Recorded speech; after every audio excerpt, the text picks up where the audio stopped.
On this week's episode of Ride the Lightning, the Tesla unofficial podcast, Tesla holds its long-awaited AI day and reveals a Jetsons-style home robot in the process. Plus, Tesla's production backlog grows again as demand continues to rise. The Model Y arrives in Europe with some not-so-subtle camouflage and more.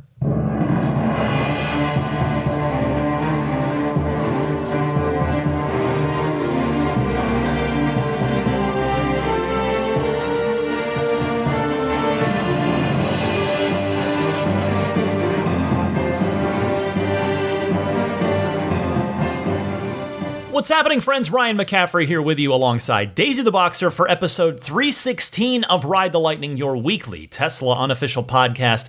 This one for August 22nd, 2021. And I wanted to start, before I get into AI Day, because there is a lot to cover there, a couple of follow-up things I wanted to say about my Plaid test drive that I forgot to last week. Just some extra notes that popped into my head that I feel like, I want to relay this because the experience of driving a Plaid is, at this point in time, a fairly unique one. So, one, I didn't comment on the UI at all. And I wanted to say that the new UI feels really new. And you can really feel the difference in the speed, too, the zippiness of it. That 10 teraflop system just totally feels cutting edge.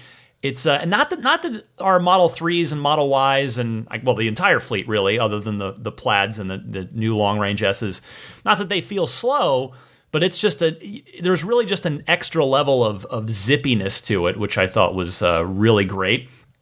Also, the actual turning of the yoke. I didn't really talk about that. I talked generally about it, but actually turning, because I did do some parking lot maneuvers a few times, and I actually thought turning it wasn't too bad, but in a panic situation, that's where I wanted to acknowledge that, that's where it could be not great, potentially. Though I will acknowledge that maybe it wouldn't be a problem, potentially, in a bad situation, once you did get completely used to it, which I certainly had not in just a couple of hours. The third thing is I wanted to note the regenerative braking in the Plaid is noticeably more intense than in my dual-motor Model 3, which I like, and I presume that's because there are 3 motors instead of 2 in the Plaid. So I like the heavier regen effect on the Plaid. And I also wanted to thank a couple of Plaid owners out there who, in response to my criticism last week about the horn being a button that, hey, in a sudden horn-worthy situation, you'd have a tough time finding, they let me know that you can just put your entire hand, your palm, over all the buttons over on that right side of the wheel, right side of the yoke, I should say, and it will honk. So that's good. That is a smart call by Tesla. I wanted to acknowledge that because that's not that I gave incorrect information per se, but this is more accurate and better information. So thanks to the owners who sent me that information. And finally, before I get to AI Day and the rest of the Tesla news, I wanted to comment on the sound of the Plaid because it reminded me of the original Roadster. And you might be thinking, well, they don't really have a lot in common. What do you mean by that? And what I mean by that is that I guess it's from the 20,000 RPMs that you're revving up in Plaid when you launch it. But when you launch that car, the combination of 3 motors plus the high RPM, you really hear the motors whine much more prominently than in my Model 3 Performance or any other Tesla I've been in other than the original Roadster, which had no sound insulation in it, and the motor was basically right behind you because you're in this little tiny sports car sitting right on the ground, basically. So I loved that. I love the sound that the Plaid makes. I thought that was really cool. It's very Millennium Falcon-y, just going into hyperspace. So I thought I would pass that along as well. Okay, now, AI Day. That was the big story this week. And it was a surprise for me in that I was not expecting to go to this event. I had no designs on attending. I didn't ask anybody at Tesla. I didn't hear of any invitations being sent out to anybody in the media or the community. It was, and that was fine because it was positioned from the jump as a recruiting event. However, I was very pleasantly surprised and grateful to get a last-minute invite the morning of the event, and thankfully, I am blessed to live about 45 minutes away from Tesla's corporate headquarters in Palo Alto, which was where the event was held. So I arranged my calendar for the day, and I was able to just jump in the car and zip on down there. And at the event, it was a fairly small event, just generally speaking, but I think it was really small with regard to media/community people, because I only saw 2 other media people there. It's not to say there weren't a few more, but they did give us red badges, and everybody else got a white AI Day badge with a cool picture of the Dojo hardware on it, the chip. And I just had a generic red badge with a G for a guest on it. So you could pick out media people, and there were only a couple of us that I could see. So I just feel extra appreciative for that invitation. And I want to say to the kind Tesla soul who invited me, I don't know who it was. If you're out there listening, I want to say thank you sincerely, because I did appreciate being able to attend. I'm always so grateful to get to go to Tesla events because it's fun, and B, I feel like I can do a much better job of conveying information to you and relaying an experience when I actually get to be there versus just watching it on a stream. So very grateful for that opportunity, and it proved to be a fun night. Now, before you even walked in the door, sitting out front, roped off, was the Cybertruck, the one and only Cybertruck prototype that anyone is aware of. And it was extra shiny at this event. It looked shinier than I remembered. And my thought was immediately, again, being a longtime DeLorean owner, was I bet the production version will not be as polished as this prototype was the other night. Because number one, it takes work to even get it to be that polished. And number two, it's a pain to maintain it. You don't really want it to be that polished. Trust me on that. And number three, kind of along that same line, you don't want it to be that polished and shiny, because it can be blinding to other drivers or even potentially yourself in like low light, late afternoon kind of lighting conditions. So I would not at all be surprised if the final production Cybertruck has a bit more of a, I don't want to say dull finish, because that implies, the word dull has a sort of a negative implication, and I don't mean it that way, but like more of a DeLorean-esque finish to it, where you can see the graining in the metal, and it's not a blinding, shiny, reflective thing. Anyway, on to the event itself. If you've been listening for 7-something minutes going, when are you going to talk about AI Day? I apologize. It starts now. It was a very, very technical event, as I expected. And I acknowledge I did not completely understand a lot of the specifics and a lot of the mathematical equations and things that were on the slides.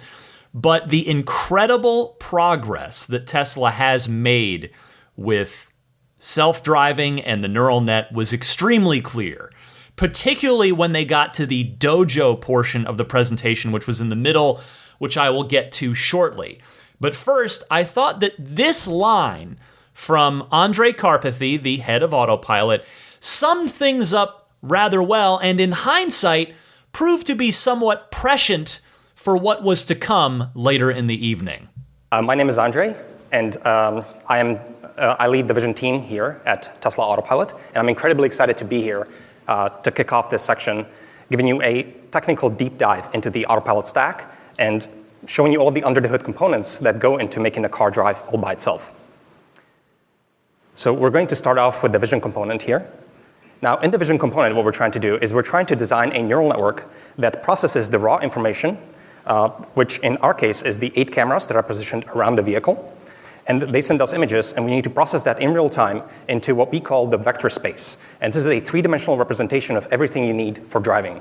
So this is the three-dimensional positions of lines, edges, curbs, traffic signs, traffic lights, cars, their positions, orientations, depths, velocities, and so on. So here I'm showing the video of the raw inputs that come into the stack, and then neural network processes that into the vector space. And you are seeing parts of that vector space rendered in the instrument cluster on the car. Now, what I find kind of fascinating about this is that we are effectively building a synthetic animal from the ground up. So the car can be thought of as an animal. It moves around, it senses the environment, and acts autonomously and intelligently. And we are building all of the components from scratch in-house. I really liked his description of the entire holistic autopilot system, and really, by extension, the entire car as a synthetic animal. I think it works really well. And in his presentation as well, which I want to say up front, I'm not going to play a lot of clips from this 2.5 hour, very technical presentation. I do have a handful, but this isn't going to be this is going to be definitely more of a Cliff's Notes version with some of my takeaways. So we'll see. Hopefully you'll enjoy it. But anyway, his presentation, I thought he did a really good job demonstrating the evolution of the system in terms of how it worked 4 years ago, which is when he said he joined Tesla, to how it works now. That was a really compelling part of the presentation. Now, as I said, not going to play a ton of clips from the presentation itself. I will say, if you're really interested in all of the nitty-gritty details, definitely watch the whole thing. I encourage you to watch it. It's on Tesla's YouTube channel. You're definitely going to want to set aside some time to do it, but there is a lot of meat to chew on there. There's a lot of information presented. Now, we heard Andre talk about the vision-based autopilot system during his part of the presentation, and we learned how Tesla arrived at the decision to transition away from the radar. We learned how Andre's team, and really kind of by extension us as Tesla drivers, trains the neural network, and then the autopilot team, how they label it. And then, I'm going to get right to the Dojo stuff here. Ganesh Venkataramanan came out to talk about Project Dojo.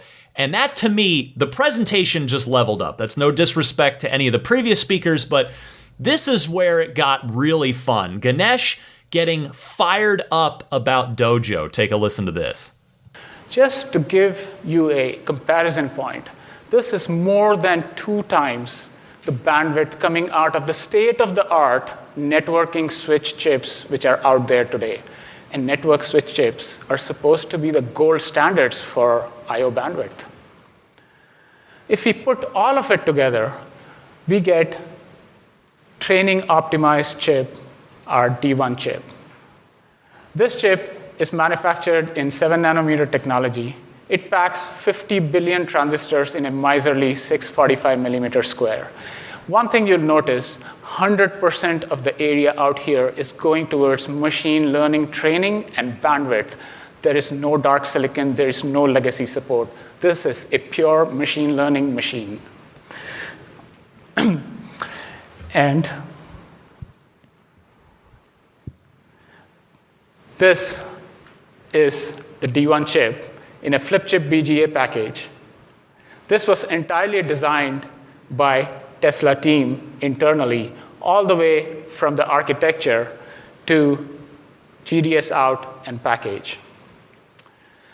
This chip is like a GPU level compute with a CPU level flexibility and twice the network chip level I/O bandwidth. If I were to plot the I/O bandwidth on the vertical scale versus teraflops of compute that is available in the state-of-the-art machine learning chips out there, including some of the startups, you can easily see why our design point excels beyond par. But of course, Tesla kept right on going. Take a listen to this, a little bit more about Dojo, moving from beyond the Dojo 1 chip on up to something bigger. By now, you must have realized our modularity story is pretty strong. We just put together some tiles. We just tiled together tiles. A 2x3 tile in a tray makes our training matrix, and 2 trays in a cabinet give 100 petaflops of compute. Did we stop here? No. We just integrated seamlessly. We broke the cabinet walls. We integrated these tiles seamlessly all the way through, preserving the bandwidth. There's no bandwidth divot out here. There's no bandwidth cliffs. All the tiles are seamlessly connected with the same bandwidth. And with this, we have an exapod. This is 1 exaflop of compute in 10 cabinets. It's more than 1 million training nodes that you saw. We paid meticulous attention to that training node, and there are 1 million nodes out here with uniform bandwidth. So it is a custom-built system, the likes of which the world has never seen, that will be applied to the problem of full self-driving. You've got the D1 chip, like a small, roughly the same size as a CPU in a desktop computer. But then there's the training tile, the tile he referenced there. That is a real thing. He held one up. It is about the size of a square dinner plate. And that, as you heard, 9 petaflops, which is just absurd. Even to me, again, the dumbest person in the room that night, this was just crazy exciting. It made me think, A, Dojo's going to be really cool, and if Tesla's team is really excited about it, that in turn gets me excited about it as a Tesla owner and someone who has paid for FSD and is eager to see the results of that. And then B, it made me think that Tesla's competitors have to have all been watching this presentation, right?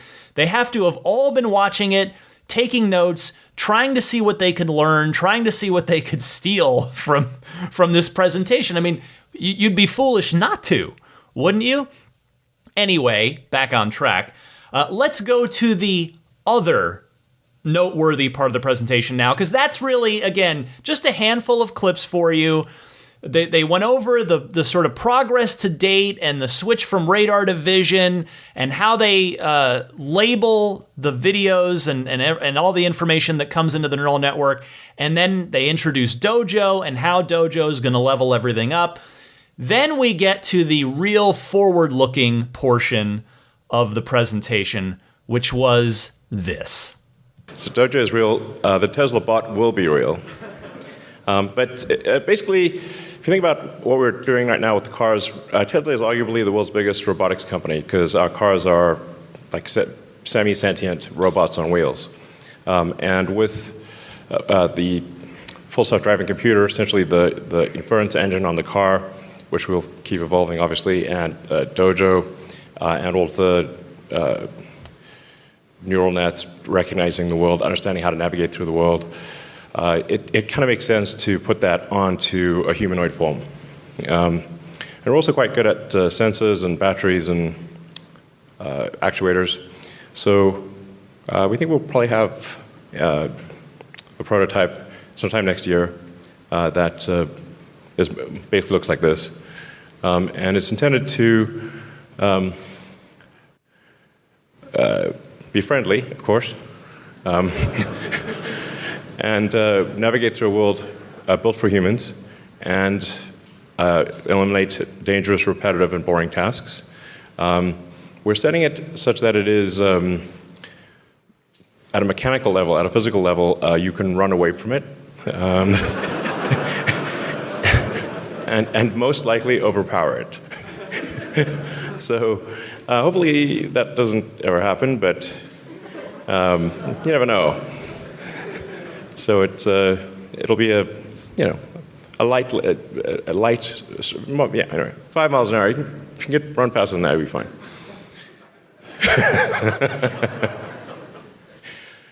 So yeah, it's around 5'8". Has sort of a screen where the head is for useful information. but it's otherwise basically got the Autopilot system in it. So it's got cameras, got 8 cameras, and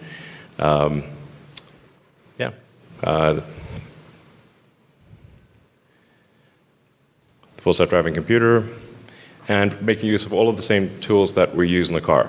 So, things that I think that are really hard about having a useful humanoid robot is, can it navigate through the world without being explicitly trained? Without explicit, line-by-line instructions.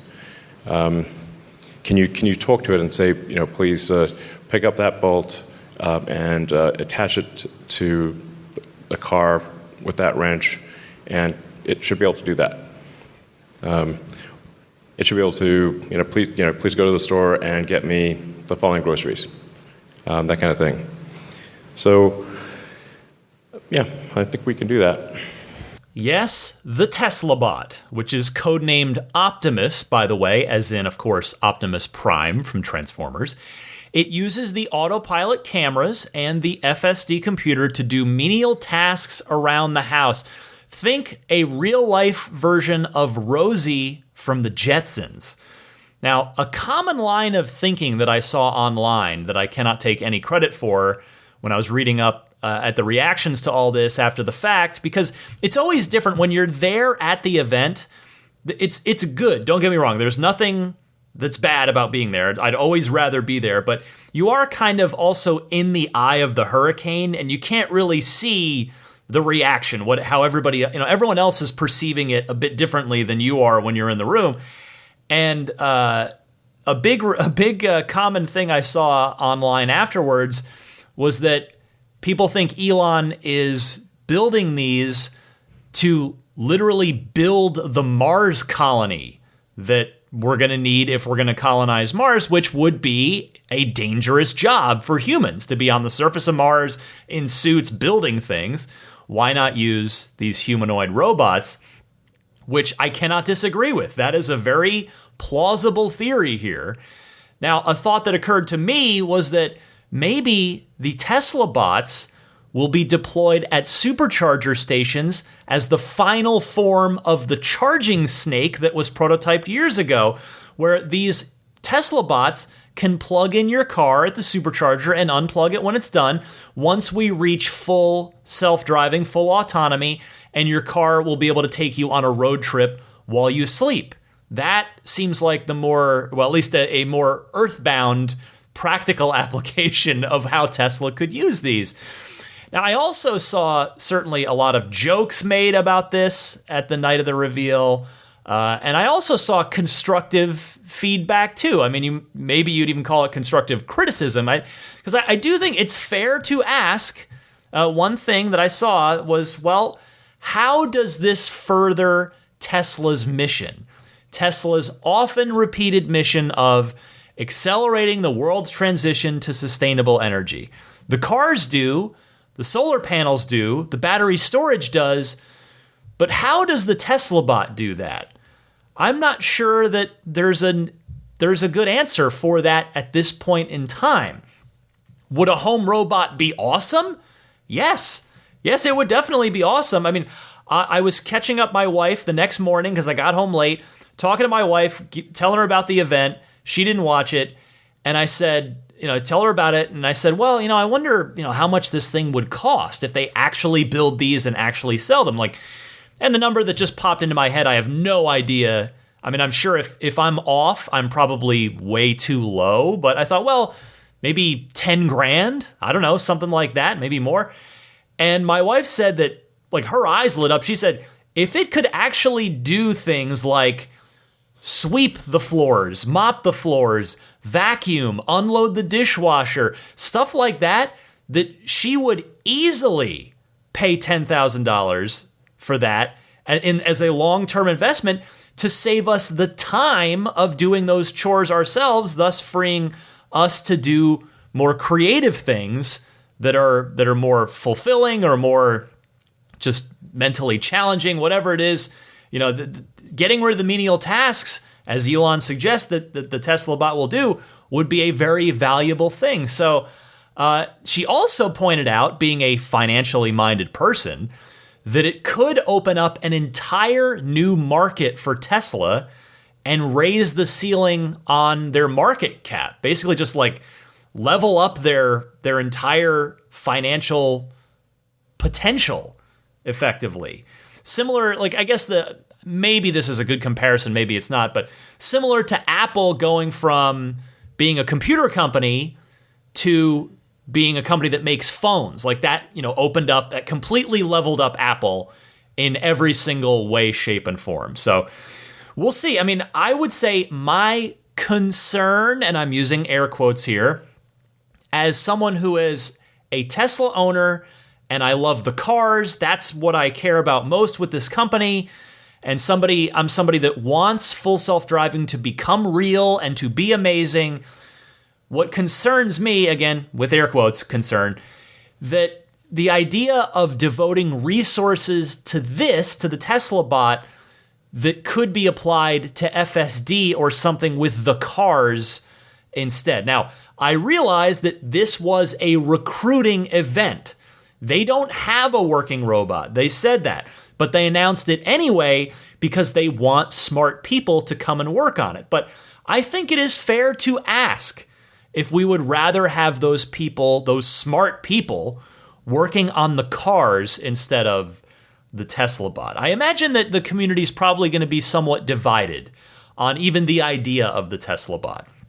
And again, I'm not making a decision yet. I think the idea is exciting, but as, again, someone who's cares first and foremost about the cars, I wonder if the resources being allocated to this could be better spent elsewhere. Maybe yes, maybe no. I don't know the answer to that. But regardless, it is certainly going to be fascinating to see how this project evolves over the coming years. So that was the end of the presentation. And then there was about, 45, maybe close to an hour of Q&A. So I've plucked here, let's see, 3 clips from the Q&A. The first one here, when will Dojo be operational? We saw real chips being held up by Ganesh, the real tile, the real chip. So when will it actually come online, Elon? So we should have Dojo operational next year, and I think we'll obviously use it for training, video training. Fundamentally, this is about like the primary application initially is we've got vast amounts of video, and how do we train vast amounts of video as efficiently as possible, and also shorten the amount of time. Like if you're trying to train to a task. Like just in general, innovation is how many iterations and what is the average progress between each iteration. And so if you can reduce the time between iterations, the rate of improvement is much better. So if it takes like sometimes a couple days for a model to train versus a couple hours, that's a big deal. But the acid test here and what I've told the Dojo team is like it's successful if the software team wants to turn off the GPU cluster. But if they want to keep the GPU cluster on, it's not successful. Thus, per his answer there, expect the rate of improvement on FSD to accelerate quite a bit at some point next year once Dojo comes online. Now, Hardware 4, if you'll recall, was announced back at Autonomy Day in early 2019, so 2.5 years ago, when they announced the Autopilot, that Hardware 3 was starting to ship in all the cars. They said, well, we're already starting on Hardware 4. That question came up in the Q&A, and here was Elon's response. Well, I'm confident that Hardware 3, or the Full Self-Driving Computer 1, will be able to achieve full self-driving at a safety level much greater than a human, probably, I don't know, at least 200 or 300% better than a human. Then obviously there will be a future Hardware 4 or Full Self-Driving Computer 2, which we'll probably introduce with the Cybertruck, so maybe in about a year or so. That is probably, well, that'll be about 4 times more capable, roughly. But it's really just going to be like, can we take it from, say, for argument's sake, 300% safer than a person to 1,000% safer? Just like there are people on the road who, with varying driving abilities, but we still let people drive. You don't have to be the world's best driver to be on the road. I know I've said this before, but I love Elon's analogies. I think he's really good at explaining or relating complex things in a way that compares and relates to things that we already understand well. In this case, it was the idea that some drivers on the road are better than others, which is true. And this implies, certainly, that Hardware 4 will be better at FSD than the Hardware 3 that's in our cars now. I am curious how that will manifest itself in practice. Will it make better predictions, react more quickly, etc.? That I'm sort of curious about. I'm not sure exactly where Elon's going with that comparison, but also I think this puts to bed, at least for now, any speculation in the community, because there has been some, that we might all get a free upgrade to Hardware 4 if we've paid for the full self-driving package. It does not sound like that will be the case so long as Hardware 3, as Elon has once again insisted here, that Hardware 3 can get the job done. Hardware 4 will be better, but if it's not specifically necessary for achieving the goal, it sounds like you are going to need to get a new car to get it. But the other big part of that answer was the suggestion that Hardware 4 would debut with the Cybertruck in about a year, Elon said. And the way he phrased that really kind of jumped out to me, not just listening back when I was pulling the clip, but in the moment, in the room. Does this mean that the Cybertruck itself is still a year away? That, in other words, the debut of both the truck and Hardware 4 will converge, that they'll happen at the same time? Or will the initial Cybertrucks ship with Hardware 3, and then once Hardware 4 is ready, they'll start rolling it into the Cybertruck production line later? My interpretation of that, both when he said it and when I listened back to it, was the former. Thus, that Cybertruck might still be a year away with every Cybertruck getting Hardware 4, because otherwise, why would he have said with the Cybertruck? He would have just said, well, we'll start rolling it out into the cars in about a year from now. Why would the Cybertruck, they're probably not going to put Hardware 4 in just the Cybertruck. They'd put it in the whole fleet. So that's where I'm coming from with regard to this speculation. And to be clear, it is speculation on my part. I can't say that for a fact, but I don't know if you heard it the same way I heard it. But all I can say is I did try tweeting Elon shortly before the show here tonight, before I recorded, to try and get a clarification. But here, let me check one more time to make sure he hasn't responded. No, he has not responded. So no response there. But that is what it sounded like to me. So that's going to be tough news probably for Cybertruck reservation holders, which is so many of you out there, if indeed that's true. I mean, we've already pushed into 2022, but if we're talking about production starting, in Q3-ish, maybe even Q4 of 2022, that's about a year past when Tesla had originally planned to start production, of course. And if that's the case, I mean, there are certainly reasons you can point to that while you might still be frustrated, that makes sense. I mean, it's the ongoing semiconductor shortage, the raw materials costs that continue to be a problem for not just Tesla, but the entire car industry. The fact that there's no sign of the giant gigapresses at Giga Texas yet, because the community is watching Giga Texas like a hawk. Every thing of significance that's happening there, the community they've got their drones going, and people can see when these gigantic gigapresses are going in, and there is no evidence as of yet here in now late August that any of the infrastructure needed to build the Cybertruck has started being installed at Giga Texas yet. So maybe it is going to be another year or so before Cybertruck goes into production. And maybe that sort of dovetails, maybe that's partly because of the 4680 battery cell situation, and that not quite being ready for prime time as of yet. So obviously I'm going to be keeping a very close watch on this, but another indication here that just maybe the Cybertruck is now not just 2022, but in the later stage of 2022. Cross your fingers that it'll be sooner, but if it's not, it's that thing where there's nothing we can do about it. So there's no point in getting too upset, too frustrated. You can always pull your $100 reservation deposit, but we'll see what happens. We'll see what happens. And the last question in the Q&A, which was awesome because it was exactly the one I had written down that I was going to ask, but they were taking the final question. There were a lot of hands going up around the room, so I did not get a chance to ask a question. This was the final question of the night, and it dovetails with that Hardware 4 question. Will or when will the 8 Autopilot cameras get upgraded on the cars?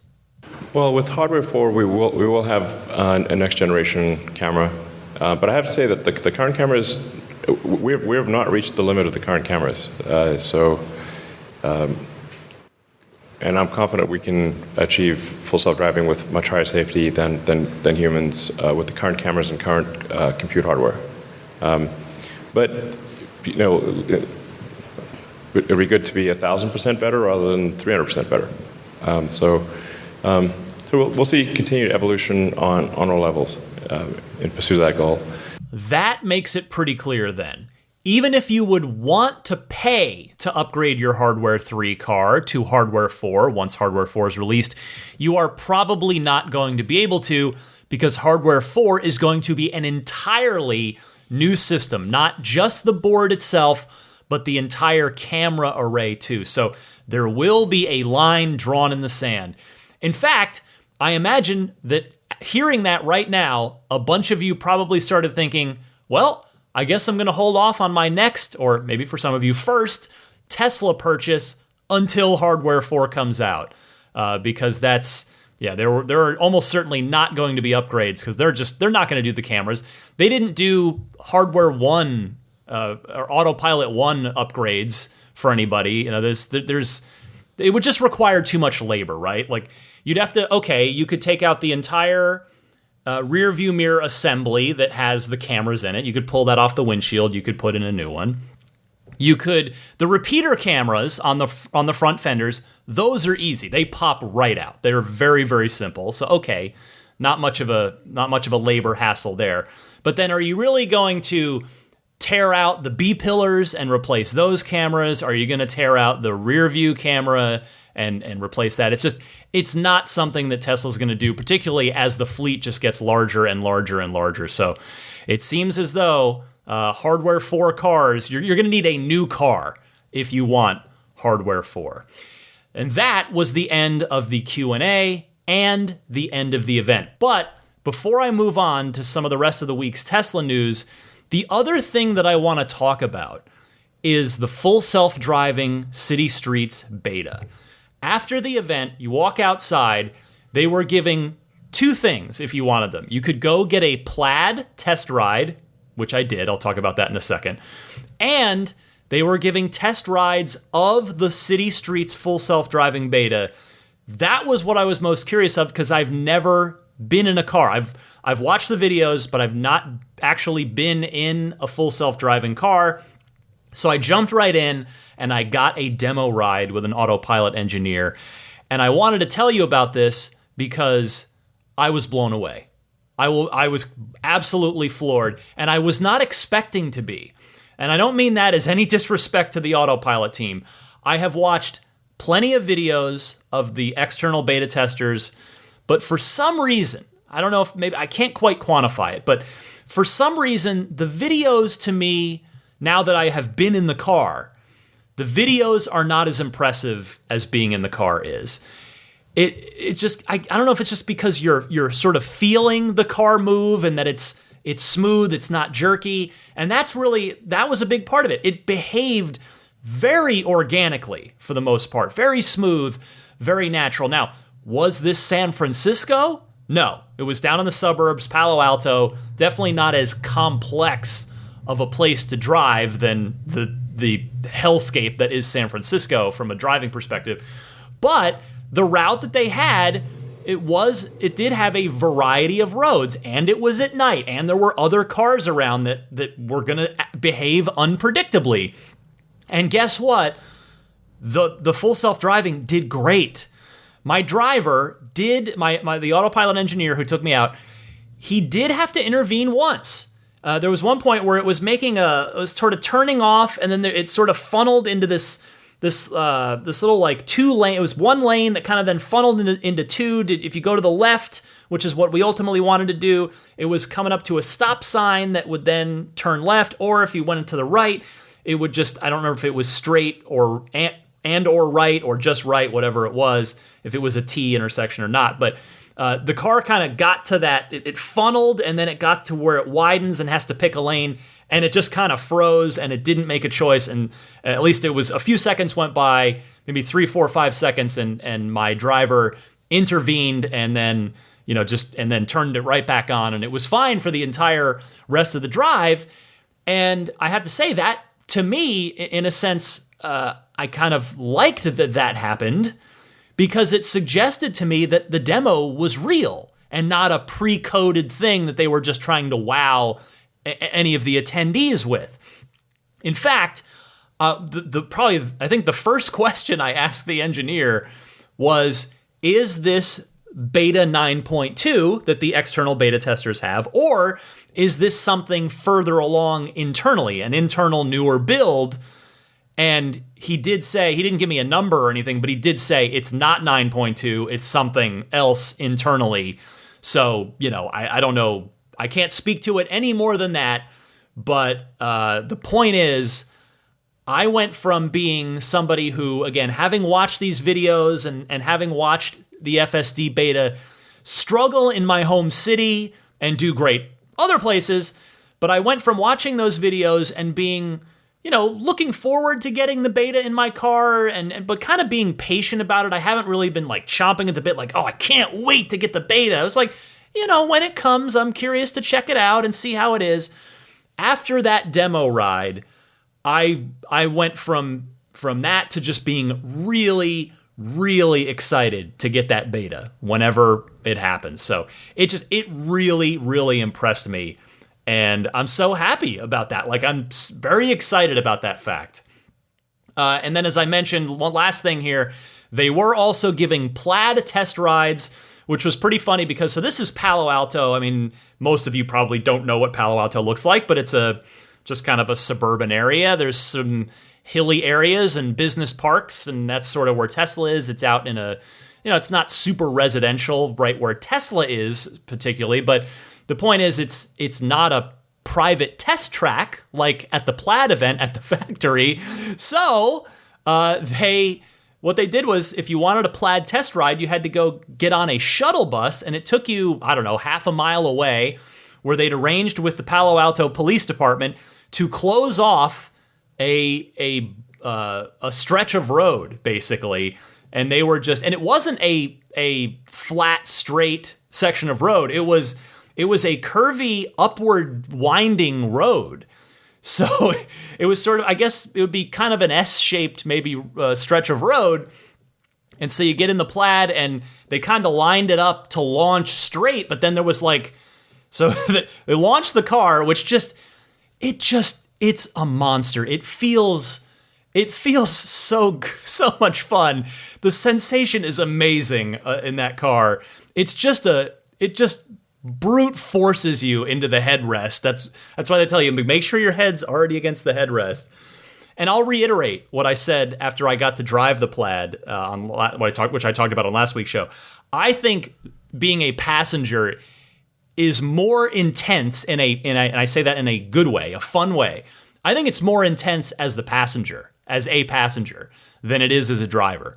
Because again, as the driver, you are, I think I talked about this last week, you know what's coming. You're the one doing it. And as a passenger, even when they tell you, like, okay, 3, 2, 1, like, it's just, that pedal goes to the floor and you just get knocked back. And it is it is a treat. And then so the guy, I think they blasted up to about 75 on what is normally, I think, a 35 mile an hour street. And then it kind of bends to the left and uphill a little. And it's a really fun experience. And I just figured, you know what? How often am I going to have the chance to get rocketed around in a Plaid on a private road for the foreseeable future? It's not often, I imagine. So I took advantage of the opportunity, and as I said, that car, it is really a monster, and it's a blast. It makes me want one. I mean, I cannot at all afford one. I haven't even paid off the Model 3 that I have, but it was like, oh my God, I want this. This is amazing, and a 5-seat version of it. Like the Roadster will be one, but that is a purpose-built sports car, basically 2 seats, even though they're saying 2+2 for the regular config. But the Model S, just as just this incredibly practical car, but with that kind of power, it's something else. Oh my goodness. All right. There is other Tesla news to get to this week, so let me do that now. First, the Model 3 Standard Range Plus is sold out for the year. And here we are midway through the third quarter, sold out for the duration of 2021. The Model 3 Long Range shows November. Actually, you know what? I took these notes a few days ago. Now I got to check again because I want to make sure I'm giving you as up-to-date information as I can. So yes, okay, the Standard Range is showing January, and the Long Range is still showing November, which is what I have in my notes from a few days ago as well. Now, the Performance Model 3, if you want to go that route, that's the quickest that you can get a new Model 3. You'd have to get a Performance, and that will get to you in 6 to 7 weeks, which is roughly the end of September. So they'll probably try to sneak you in at the end of Q3. Now, as I said the last time that I talked about this, because this is now a frequent topic of, this Tesla's sold out for the rest of the year, and this Tesla's sold out for the rest of the year. I would imagine that with regard to that Performance being available, they're more or less allowing you to cut the line if you buy their highest margin version of the car. I mean, if they're sold out of production for the year, it makes sense that they would go ahead and prioritize the highest margin cars. So hence my theory on that sooner availability option for the Performance Model 3. Now, over on the Model Y side, the Long Range Model Y also sold out for the year. January delivery estimate on that as well. And similar to the Model 3, you can get a Performance Y in the same 6 to 7 weeks. Now, what's crazy about the Model Y, actually, I need to check that as well here too, because again, my notes are a few days old from earlier in the week. So let me just double check that as I go over there. So, okay, yes, still showing January. That has not changed. But on the Model Y Long Range, it may not have changed in the last few days, but it did go from October as an estimated delivery window to December in the span of 1 week. I know that for a fact because a friend of mine was visiting me. We were catching up. We were hanging out in my garage while I was washing my Model 3.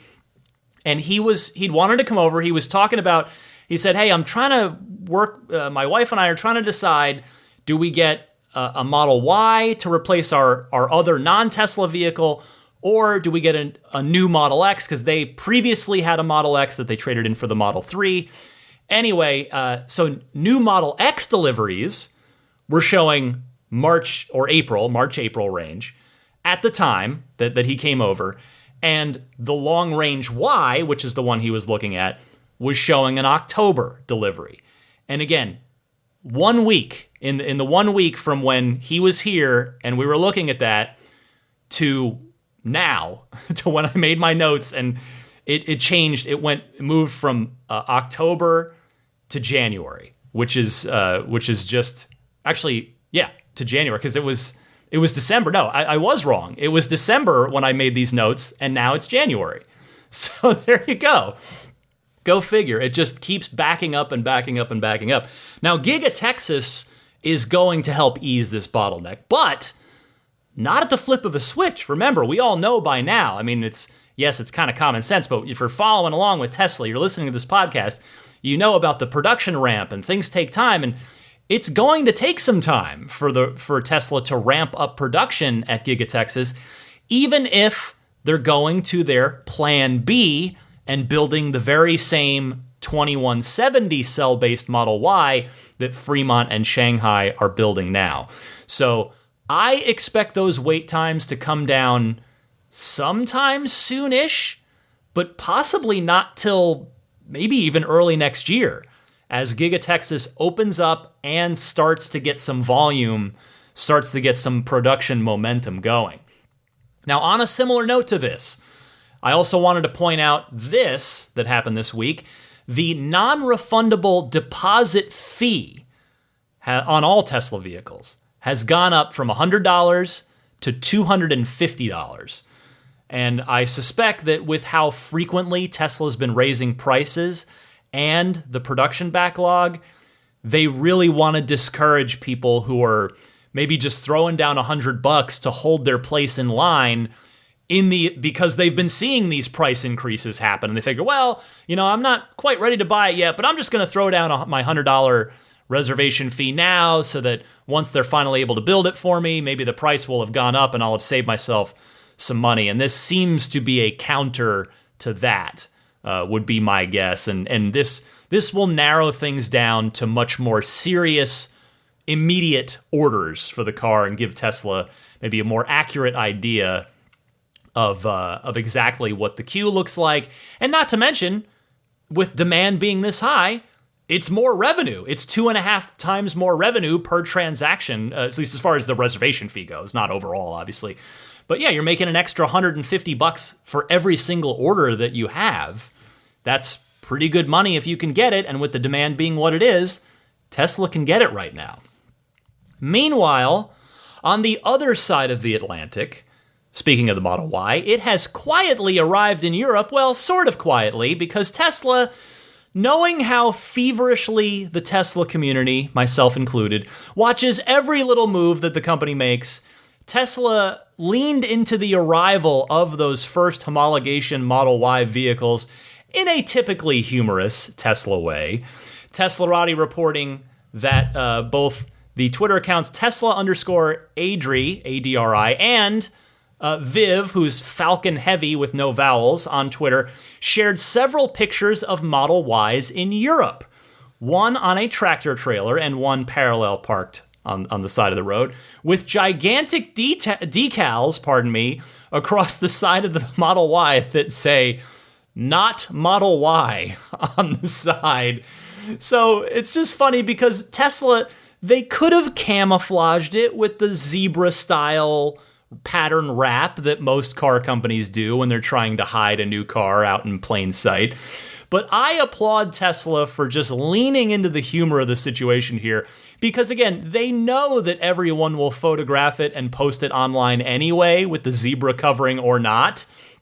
I mean, it's not like the Model Y is not exactly a car that no one's ever seen, right? It's out, and there are hundreds of thousands of them now in North America. So instead, they went with the "not a Model Y" joke, which was made famous, of course, by the Boring Company's "not a flamethrower" that they sold there for a little while. So Tesla, to you I say, well played. Well played. Meanwhile, some not so great news to report this week. The NHTSA has opened an investigation into Autopilot due to accidents in which parked emergency vehicles were hit. So this is certainly not great to hear, and this investigation would be covering 765,000 vehicles from the start of, from 2014 to the 2021 model year that were sold in the United States. And that, if you're wondering, that would be literally everyone with Autopilot hardware built into the car, be it Autopilot 1 or Autopilot 2. It would also cover vehicles from Tesla's entire lineup today: the S, the X, the 3, the Y. The NHTSA has identified 11 collisions since 2018 involving Teslas either on autopilot or traffic-aware cruise control, which ended up hitting parked emergency vehicles. A NHTSA spokesperson has issued the following comment about the investigation, quote, "The National Highway Traffic Safety Administration is committed to ensuring the highest standards of safety on the nation's roadways. In keeping with the agency's core safety mission and to better understand the causes of certain Tesla crashes, NHTSA is opening a preliminary evaluation into Tesla Autopilot systems and the technologies and methods used to monitor, assist, and enforce the driver's engagement with driving while Autopilot is in use. NHTSA reminds the public that no commercially available motor vehicles today are capable of driving themselves. Every available vehicle requires a human driver to be in control at all times, and all state laws hold human drivers responsible for operation of their vehicles. Certain advanced driving assistance features can promote safety by helping drivers avoid crashes and mitigate the severity of crashes that occur, but as with all technologies and equipment on motor vehicles, drivers must use them correctly and responsibly," end quote.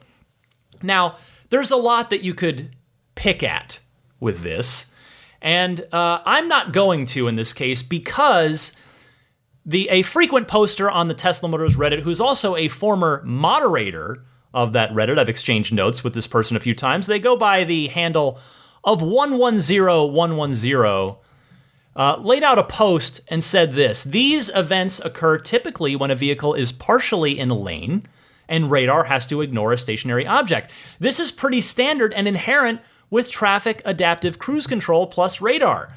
The faster Tesla pushes the vision-only stack to all cars after they validated the data, the faster this topic becomes moot." But now, here is the relevant counter-argument that 110110 makes. They cite older examples from manuals of other traffic adaptive cruise control systems. The owner's manuals. We're talking about included documentation with the cars. These are documents of public record. So you have Volvo's Pilot Assist. The manual, so according to Wired, Volvo's Pilot Assist system is much the same. The vehicle's manual explains that not only will the car fail to brake for a sudden stationary object, it may actually race toward it to regain its set speed. Quote, this is from the manual now, Pilot Assist will ignore the stationary vehicle and instead accelerate to the stored speed. The driver must then intervene and apply the brakes. That is from Volvo's owner's manual. How about page 252 of the Cadillac Super Cruise manual? Under the category stationary or very slow-moving objects.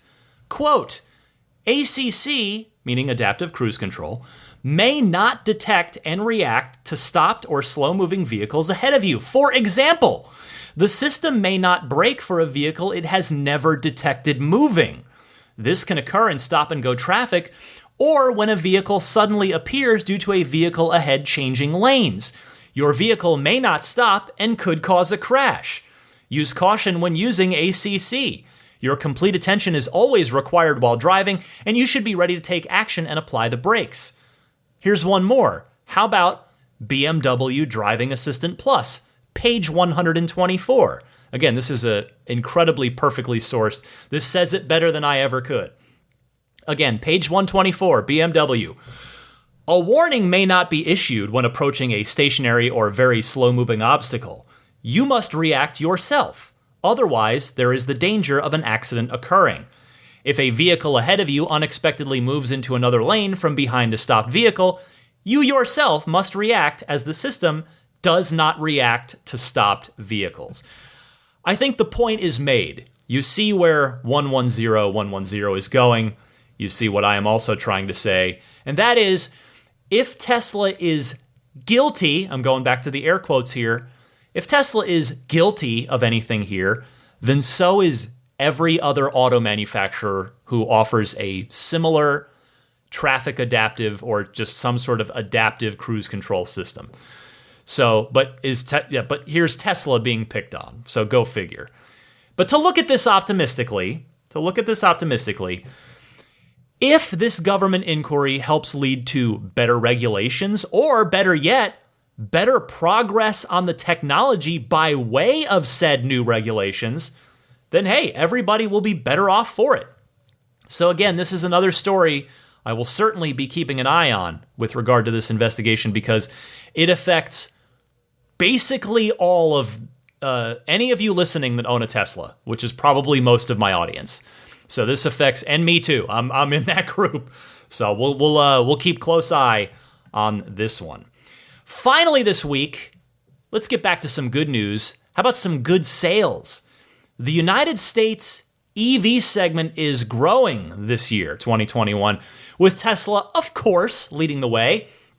Teslarati reports, as per data shared by Experian, electric vehicle registrations more than doubled in the first half of 2021, with 214,111 new EVs being registered across the US from January to June. This was a huge increase, considering that in the first half of 2020, 98,351 electric cars were registered nationwide. Back then, EVs represented only about 1.5% of all new vehicle registrations in the US. This has now increased to 2.5% of the country's total new vehicle registrations.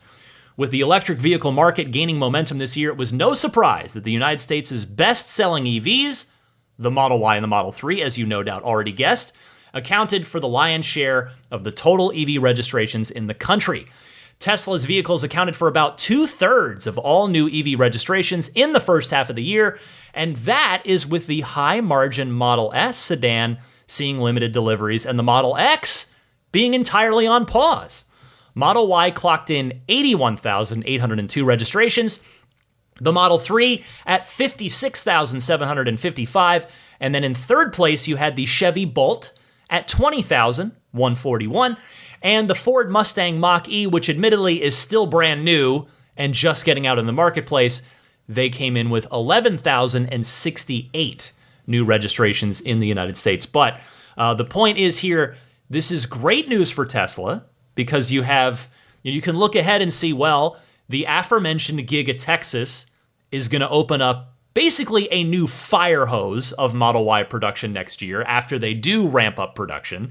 That's only going to help Tesla's numbers. But what I actually want to come back to here is what I think the really fantastic part of this isn't that Tesla dominated but it is that it's the overall statistic. EVs went from being 1.5% of all new US vehicle registrations in 2020. It went up to 2.5%. Now, even though that is still a tiny overall number, I think that is some incredible growth in a very short amount of time, particularly when you consider how much customer education that still needs to happen with regards to EVs. I guess, put more generally, we haven't even witnessed the normalization of electric vehicles yet, and the fact that there's still kind of a novelty. There's still an unexpected thing in a lot of places. So I think that's tremendous growth. And it's not just Tesla and Giga Texas. And again, I'm not mentioning Giga Berlin because we're talking about specifically the United States statistics here, and Giga Berlin is going to be delivering cars, producing and delivering cars for Europe. But so you have not just Giga Texas and some good news for Tesla to look forward to in, say, 2022, but you look ahead you got more EVs coming to the market from other manufacturers. You've got the Volkswagen ID.4, which I've seen a couple of in my neighborhood, which is great to see. There's the Audi e-tron GT, which is effectively the cousin to the Porsche Taycan. You've got the Hummer EV. You've got the Ford F-150 Lightning, and then, yes, also next year, hopefully, even if it's the fall, the Cybertruck as well. All of those vehicles are only going to drive that 2.5% number much, much higher in the next 5 years, and hopefully beyond that. Not just the next 5, the next 10, the next 20, the next 50.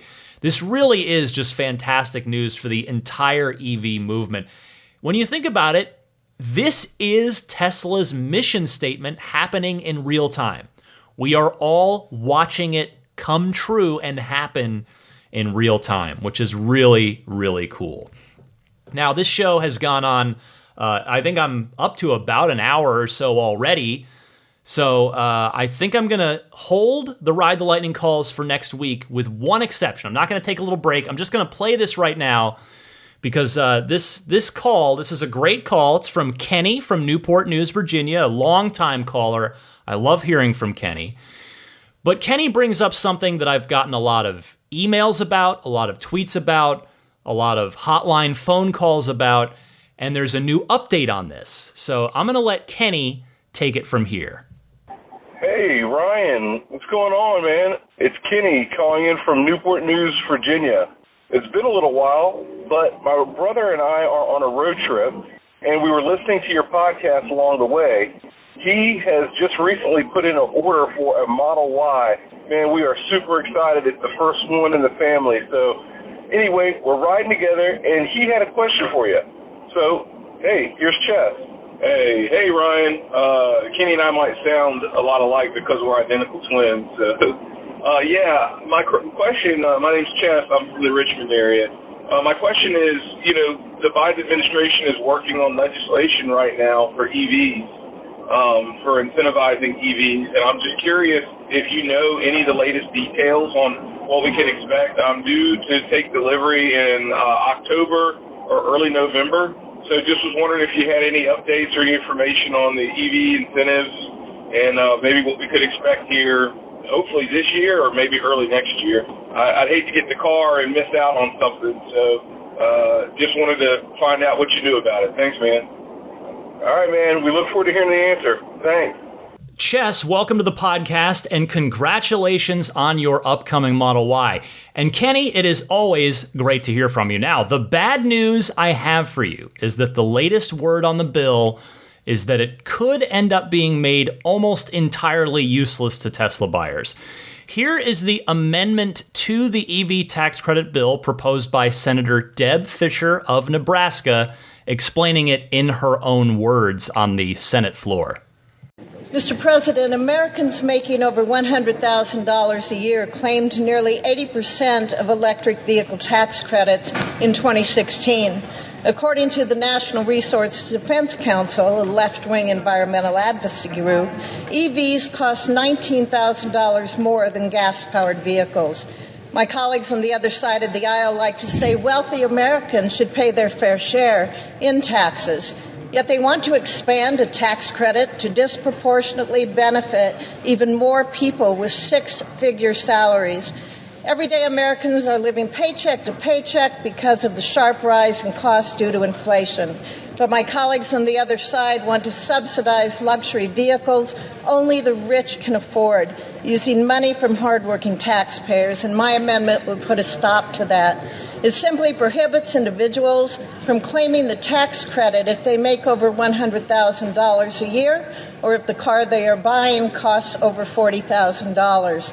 Well, setting aside the fact that apparently every little thing now in politics has to include poking and prodding at your political rivals on either side, I agree with her in principle that the credit should go to lower income buyers. But she is also cherry-picking her data there when she says that 80% of the credits were used by people with six-figure incomes in 2016. Well, yeah. In 2016, there practically weren't any affordable EVs, and thus it made it tough for people with incomes under six figures to buy them. In 2016, you had the Model S, the Model X, the Nissan Leaf, which, no disrespect to anybody with a Leaf out there, was probably, I think, fair to regard it, not a particularly desirable car, due primarily to its short range, although I'm not a fan of its styling as well. The first version of it, the second version looks fine. And at the tail end of 2016, at the tail end, Chevy did ship the first wave of the Chevy Bolts.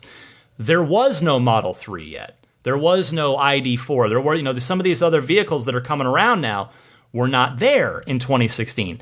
But anyway, that is where we stand on the EV tax credit renewal issue. if the bill were to be signed into law in its current form, only the Standard Range Plus Model 3 would qualify, and it would only do so if you make less than six figures. And that's if the price doesn't go up again on the Standard Range Plus Model 3, because right now it is right there. It is at, $39,990, I believe. So we'll follow that. But the good news is that it hasn't passed yet, and it can still be amended further. So we will see what happens on this. It does look like something is probably going to get passed.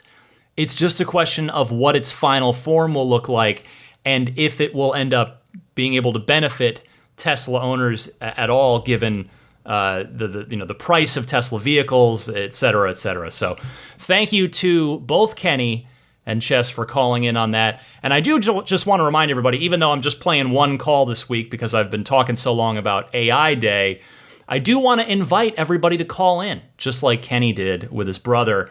So if you've got a Tesla-related question, comment, or discussion topic, maybe something about AI Day that you heard, the Teslabot, the hardware for the new cameras that will come with that, the Cybertruck and its potential delay into later 2022, et cetera, give me a call. You can call in one of two easy ways. Either use your smartphone's built-in voice recording software, record your question. Please try to keep it to 90 seconds or less, and then email that file to me at teslapodcast@gmail.com. Or you can take that same call and just leave a message on the Ride the Lightning hotline. It's very simple. You dial a toll-free number anytime you want, and that number is 1-888-989-8752. And I wanted to mention real quick, this is late breaking insofar as within the context of me recording this late on Friday night. I talked earlier in the podcast about my personal concern, no, that wasn't mine. It was the sentiment I saw in the community about, hey, how does the Teslabot further Tesla's mission? Well, Omar from Whole Mars Catalog asked Elon that very question 35 minutes ago as I record this, and asked exactly that. In your view, how does Teslabot relate to Tesla's mission? And Elon at least was honest, and he said, Bot is not directly on the path of accelerating a sustainable energy future, but it aspirationally improves the probability that the future is good, which is something that we've heard Elon talk about personally as a personal goal for him. But it's not baked into the mission statement. But at least, I'm not saying I'm not rejecting his assertion there or accepting it wholeheartedly. I do still think that is a fair concern, but at least Elon took the question head on and gave an honest response to it. So thank you, Omar, for posing that to Elon and managing to get a response right there. All right, I'm going to take a very short, 5-second little musical bumper break here. Hang with me. I'll be right back with some more. What am I talking about? I have some more in my notes. There's more coming, so hang with me. Be right back.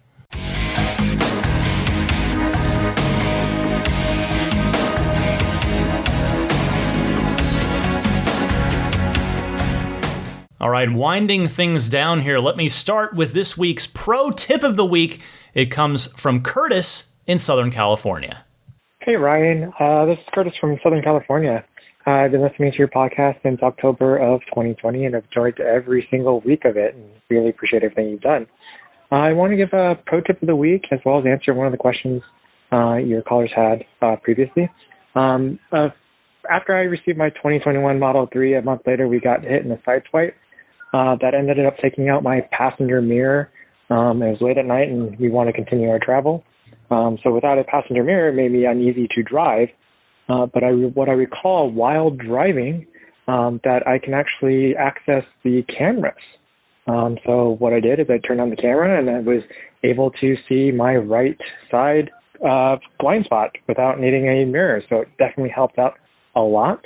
So the family is safe, and it was unfortunate the car had an accident, but we were glad to be in one of the safest cars out there. Didn't feel any issue whatsoever when we were hit. And to answer the question about the powered lift trunk in the Model 3, yes, it does have the ability to memorize the height of how high it goes. I actually tested out right after that call from Bob in the UK. But yeah, it works out, and it's really great to have this great community, and thank you for everything you've done. Really glad to hear that Daisy is doing a lot better, and congratulations on 6 years of podcast. Take care. Bye-bye. Curtis, thank you for the kind words, and thank you for confirming that the Model 3's new power liftgate on the 2021 models does indeed have the same functionality that the other Teslas do in that department. Now, I'm very sorry to hear that your new car was hit. I hope it's as good as new by now, by the time you're hearing this call, but yeah, good thinking on using the repeater cameras as side view cameras in the meantime. I pull them up from time to time on the road myself to double check lane changes. They can be really useful. I've really enjoyed that feature since Tesla added it. So safe travels, Curtis. Thank you so much for listening to the podcast. And if anyone else out there has a pro tip of the week, something useful and interesting to your fellow Tesla owners and enthusiasts, please call in with it. You call in the same way that you send in a regular Ride the Lightning hotline call, which I gave you that information just a few minutes ago. Now, as for what's going on with me this week, first of all, I'd like to gratefully note my slacker in my car that I was complaining about last week seems to have fixed itself, which is nice. I appreciate that. I don't know if I spoke it into existence and it fixed itself, but I'm happy about that. So happy to have good audio that I don't have to wait like 2 minutes between tracks for, and that will complete an entire song that I want to listen to without skipping to the next one randomly. So that's good stuff. And then the other thing I was up to this week, I want to tell you about a little project. You know, the NFTs are everybody's having fun with non-fungible tokens right now, and everybody's having, you know, the cryptocurrency is something I need to learn more about and get to know. It's been a big part of the Tesla community now. People getting more and more familiar with it through, of course, Elon's a big proponent of Dogecoin and Bitcoin, whether he's for it or against it sometimes, depending on the day, what have you. But anyway, I decided to create my own NFTs just for fun. I mean, if this is something you're not interested in, maybe just fast forward. It's no problem. But I've made some NFTs, and I came up with the name. So it's inspired by Tesla, which is why I'm even telling you about it. And it's inspired by the hedgehog that you get when you order a car. You know, you get the hedgehog that's waving and says, "Haha, yes." So it's inspired by that, and I've named it. I just thought Hedgelord sounded funny because if you've heard the term edgelord as sort of this like sort of funny online term about, and then of course hedgehog. So I just thought Hedgelord was funny. So if you go to, I've put up a little website. It's at www.hedgelord.net, HEDGELORD.net. And apparently you have to put in the www for some reason. I don't know why that is. I don't know enough about building websites. But www.hedgelord.net, and it's the first collection is up. It's 10 Hedgelord NFTs, and they are each Tesla-inspired Hedgelords with different Tesla-inspired things on their shirts. So the one that is my avatar, if you follow me on Twitter and or Instagram, you'll see that I've changed it to I've changed my avatar to Hedgelord number 1, which has the like the Tesla tequila lightning bolt bottle sort of inspired shape on the front of it. It's all done very carefully so as not to hopefully not infringe upon any Tesla trademarks or anything.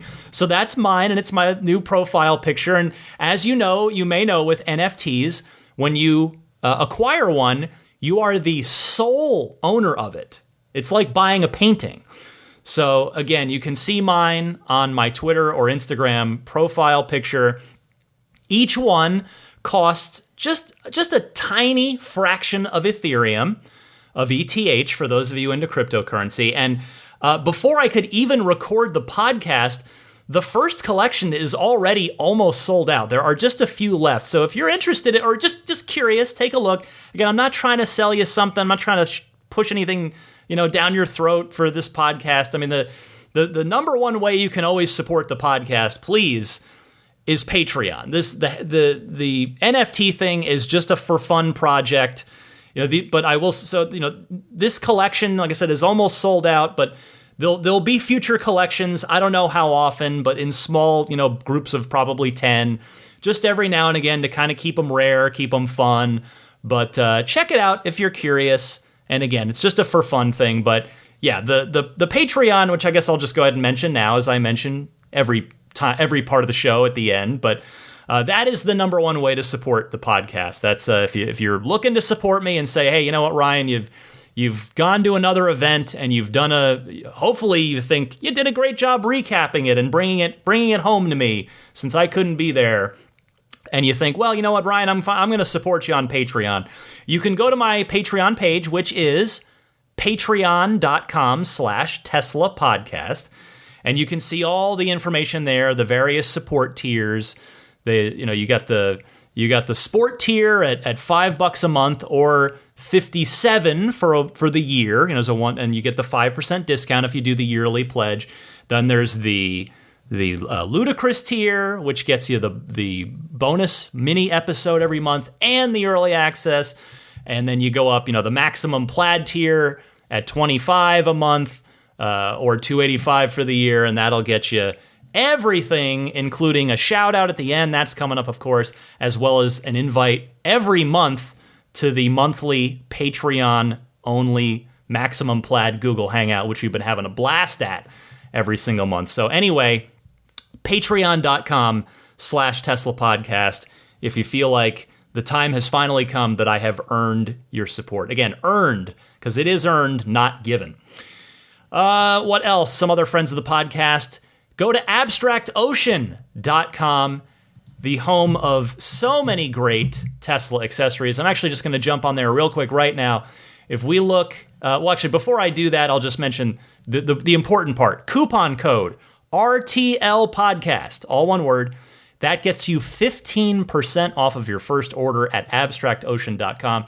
So if we go to the Model 3 section, there's 4 categories. You've got interior stuff, exterior stuff like mud flaps, interior stuff like a frunk organizer. You've got vinyl wraps for all the various both new and old center consoles and armrests and all those various scratchy pieces in the car. And then the lighting kits. That's a big part, of course, as well. Door handle trims if you want to do your own chrome delete or they've got like a cool cut carbon fiber pattern that you could do on your door handle, so that could look pretty. It's all kinds of stuff. Abstractocean.com. Check it out. Use the coupon code if you're going to buy anything. Meanwhile, everyamp.com/RTL. That's where you get the snap plate, that is the front license plate bracket to get. If you're in a place, you're in a state in the United States or Canada, I guess, because the plates are the same size there, that by law, you've got to have the plate. I highly recommend the snap plate rather than using the included one with your car, because that one sticks on with automotive tape. If you ever want to take that off, you kind of really can't, and if you do, it might not end well. The snap plate snaps on and off in seconds, but it'll do so securely when it's on. It's paint safe, grill safe, radiator safe, autopilot safe. You can take it off for car shows or for car washes, etc., etc. Everyamp.com/RTL there. If you are in the San Francisco Bay Area or going to be in the San Francisco Bay Area with your Tesla, or any car for that matter, it doesn't have to be a Tesla, why not get some awesome detailing work at Immaculate Reflections? I promise you, your car will look better than new when Jeff is done with it, because you can see my car. My car just turned 3 years old. It looks better than it did the day that I took delivery. Better. And it's 33,000 miles later. irdetailing.com is the website. When you contact Jeff, you can email him, contact him through his site there. Mention that you're a Ride the Lightning listener, and there's a nice little discount waiting for you. Again, the primary detailing services, it's not everything, but there's kind of the 3 big ones. There's paint correction, and you can do any of these or combine them. You can do one of them, 2 of them, 3 of them, whatever you want to do. There's paint correction, to take out any flaws in the paint that were either there at delivery or have accumulated over time. There is paint protection film, which I cannot recommend enough on any Tesla because the entire front of all of our cars are paint. There's no grill, really. There's no like big grill like on an internal combustion engine car to absorb rock damage without really showing any damage. We've just got paint that will chip off. So I'm definitely a big proponent of paint protection film. And then, of course, there's also ceramic coating, which is a super wax. It's a 21st century super wax. You get the car ceramic coated, then you don't have to wax it for the next 3 to 5 years.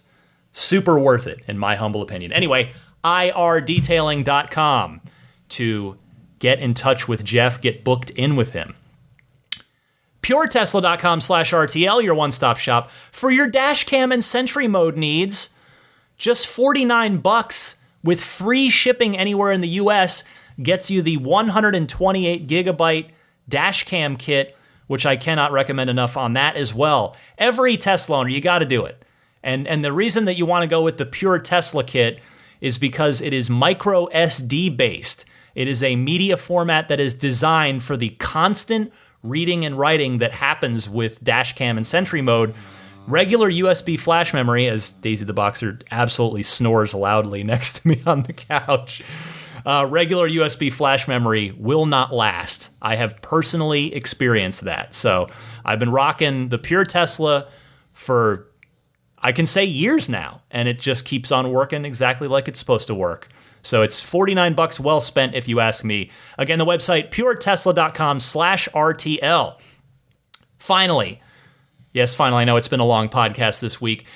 Jeda has their excellent line of products. If you've got a 2021 Model 3 or Model Y, why not grab the USB hub console? It's a storage organizer, it's a USB hub, it's an Apple Watch charger, it's an AirPod charger, it's everything for the It's all kinds of great stuff in one product. Definitely recommend that.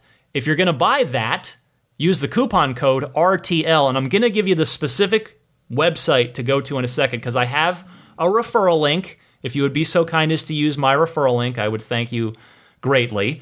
But in addition to the USB hub console, there's also the SSD drive, if you want to go even harder core than the Pure Tesla kit. There's also the Jeda tray, which is, again, I've told you about this, I have it in my car.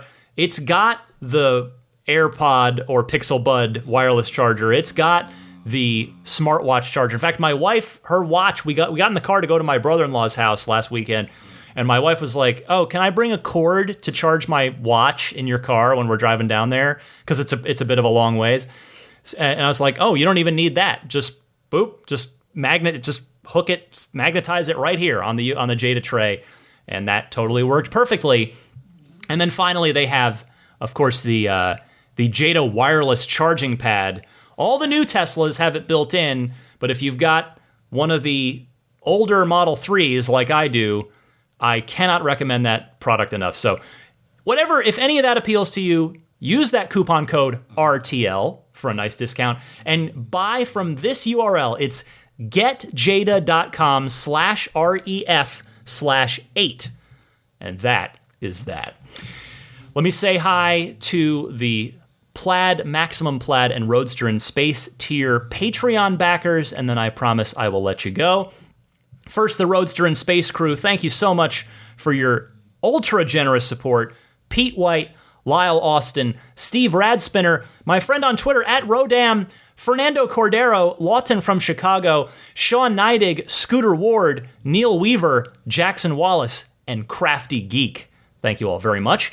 On the Maximum Plaid front, the newest Maximum Plaid backer, Zachary Howard. Zachary, thank you so much for pledging at the Maximum Plaid tier. I appreciate it sincerely.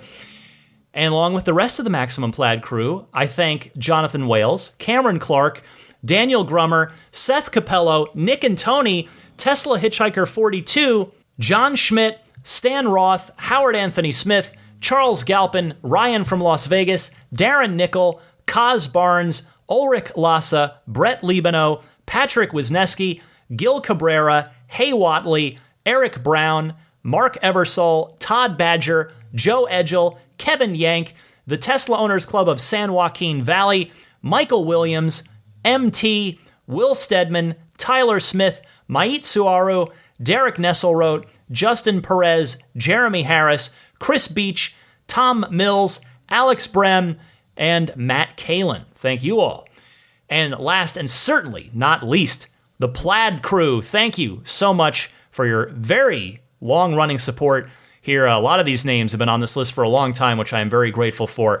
George Cassiopo, David Brander, Alexi Heft, Logan Willis, Jason Chalukas, Tim Hyde, Peter Chalet, Eric Randolph, David Nondahl, Jerry and Mary Smith, Joel Sapp, Dory and Steve Guberman, Jeremy, Tesla Owners of Taiwan, Ron Lee, John Cody, Charlie Gillespie, David Perella, Sunil Joseph, Dennis Peak, Stig Mickey Jensen, Jeff Angwin, Chase Cabanillas, the Lydia family, Michael Regal, Aaron Altschul, Jared Brown, Jerome Strack, Jamie Dalton, Noel and Lucy Murphy, the Tesla Owners East Bay Club, Paul Casarino, Ryan Natchett, Mike and Barbara from Louisville, David J. Howes, Travis Krenzel, Matt Nixon, the Tesla Owners Club of Wisconsin, Jonathan Zalesny, Joshua Walker, and Rick Dean.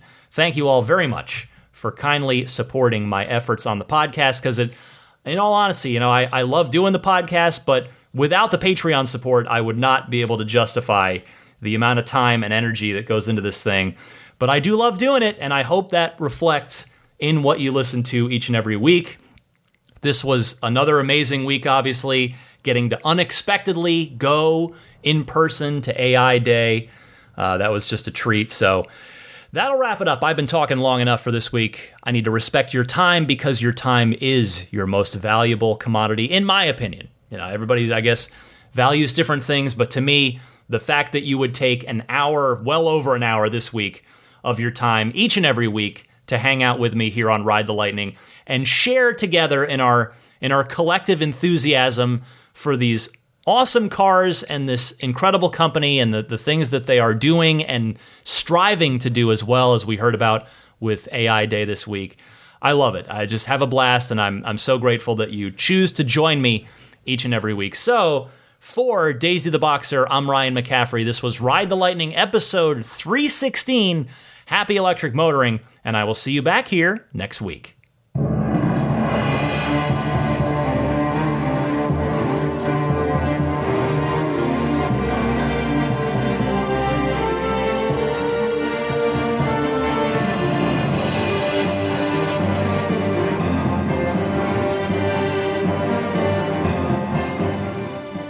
I think a Tesla is the most fun thing you could possibly buy ever. That's what it's meant to be. Our goal is to make it's not exactly a car. It's actually a thing to maximize enjoyment. It's maximum fun.